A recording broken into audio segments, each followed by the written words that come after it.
1.3, ending Prion BioTech. Bob, Miss Bera Ellis, and I found a nearby coffee shop a few blocks from Prion BioTech. Tiny delivered our duffel bags of gear earlier, so we were ready. We just had to wait until nightfall to begin our infiltration into Prion BioTech to destroy its cloud, data center, and building. We were awaiting our planned Prion BioTech Armageddon, which would coincide with the destruction of Muon Energy and Graphene Labs. But as we waited, a film crew showed up and set up shooting movie scenes in front of Prion BioTech, inside its lobby and shop and all around its building sides and back.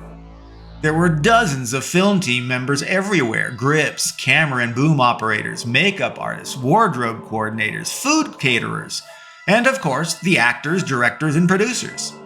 Yeah, it was a full-on Prague Hollywood production. Apparently, Prague had a very big Hollywood entertainment and film industry, as well as a big video game industry presence. It was easy to go unnoticed in the crowds of strangers. Miss Aless suggested, "You can be actor extras, and I can play dumb and bring you throughout the building security as my guests.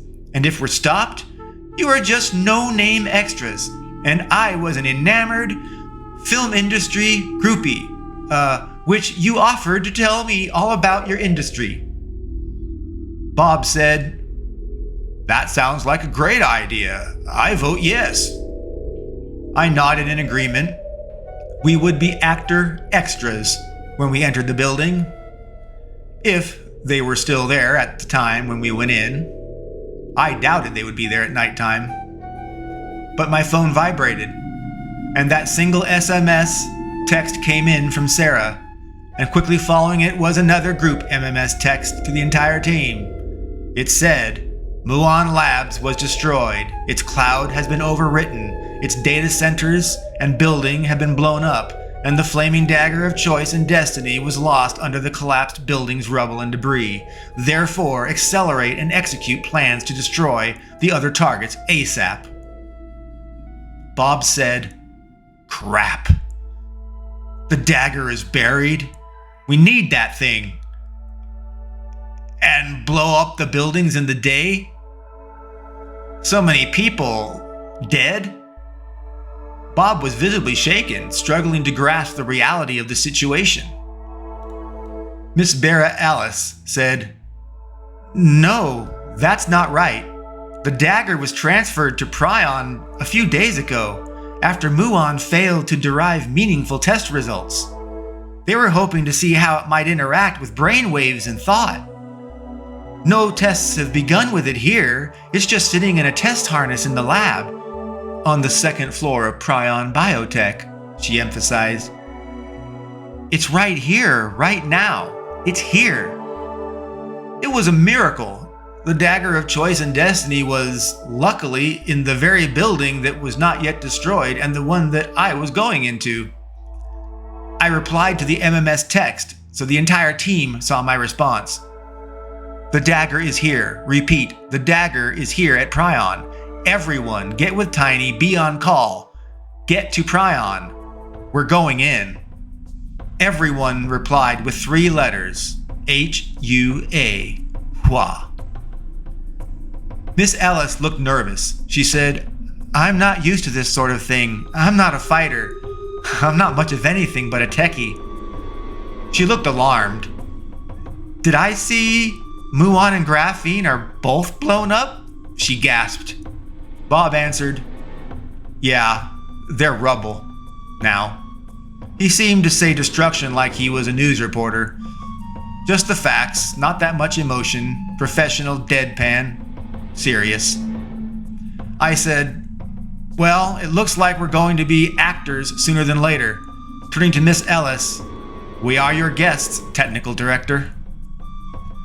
We walked right up to the front door and into the lobby. Miss Ellis walked straight to the front desk and asked, "I have 2 friends here as extras for the shoot. They were late. I missed signing them up, so we don't have their filming lanyards and IDs." The security guard, receptionist, and phone operator, replied, "We don't assign IDs for outside crews. Their coordinator is over there." The receptionist pointed to a little table nest over by a buffet table. There were several little tables shoved together. We all walked over to the coordinator table next to that buffet. The coordinator looked up and asked, "What do you want?" Miss Ellis said, "I'm a senior technical director here, and I want these extras to come inside with me for an hour or so, but they did not get their lanyards from you. Can you please set them up? I need it to let them inside." With zero concern or care who had a lanyard or badge, the coordinator happily pulled out 3 lanyards with ID badges, without names written on them. He said, "Write your own names down and get it going." We wrote our alias names on the lanyards, and around our necks they went, and we were off to venture throughout Prion BioTech with Miss Ellis guiding. We traveled throughout Prion BioTech's building as a single group, staying together. As we traversed the building, we went to each critical support pillar and beam that had been identified in Amanda's research of the facilities for where to place C4 cell phone detonated explosive packs. As each bomb was placed, Miss Ellis could be seen visibly looking upward towards the heavens, as if she knew that she was doing wrong, but that it needed to be done to undo her prior greater wrongs through serving the evil ends working at Prion BioTech. She embraced reluctantly that she was fighting evil with evil. Doing evil for good did not sit well with Miss Ellis, but she had no idea what else she could do. How else could she repent and atone for the evil she had inflicted on others? Through her forced brain implants that inevitably killed them after excruciating agony and suffering. It was hugely beneficial having Miss Ellis guide us through the building. No one stopped us. No one paid us any attention at all. We might as well have been long-known, trusted employees. It was suspiciously easy. Too easy, I wondered. Miss Ellis took Bob and I straight to the cloud terminal and data center room in the middle of the building. Her badge unlocked the door and we entered. There were 6 other techs in the room. They looked up and recognized their technical director, Miss Ellis, and just resumed their work. I sat down, inserted the USB drive into a terminal, and I launched the virus.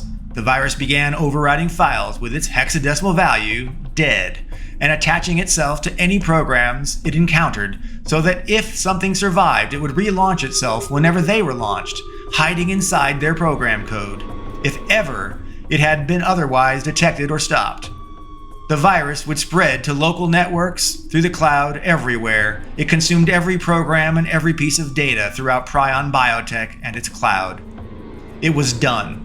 I looked to Miss Ellis and said, "Your workplace is cool." "I'm hungry. Mind if we get something to eat?" Miss Ellis replied, "Sure, let's go."